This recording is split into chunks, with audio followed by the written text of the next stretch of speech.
আসসালামু আলাইকুম রহমতুল্লাহি ওয়া দেশের বাইরে যে জায়গাতে দেখছেন সকলের প্রতি শ্রদ্ধা রেখে স্মরণ করছি।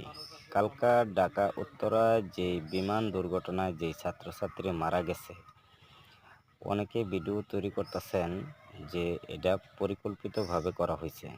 অনেকে বলতেছেন গোপালগঞ্জের যে হত্যা করা হয়েছে মানুষগুলা, এই মানুষগুলা নাকি দাফা সাফা দেওয়ার জন্য এই পরিকল্পিতভাবে এই বিমান দুর্ঘটনা করানো হয়েছে।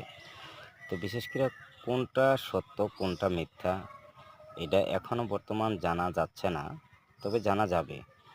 তো বিশেষ করে যদি পরিকল্পিতভাবেই হয়ে থাকে তো অবশ্যই অন্তর্বর্তী সরকার এই জায়গায় দায়বদ্ধ থাকতে হবে। অন্তর্বর্তী সরকার এই দায় থেকে এড়িয়ে যাওয়ার কোনো সুযোগ এই জায়গায় থাকবে না।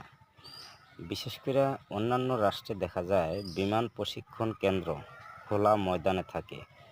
বাংলাদেশের বেলা বাংলাদেশের রাজধানী ঢাকা, এত ঘনবসতির জায়গাত কেন বিমান প্রশিক্ষণ কেন্দ্র থাকবে? তো বিশেষ করে এটা একটা দুঃখজনক। তো যদি কোনো প্রকার এটা তথ্য সংগ্রহ করা যায় তো অবশ্যই তথ্য সংগ্রহ করা যাবে, একটু সময় লাগবে।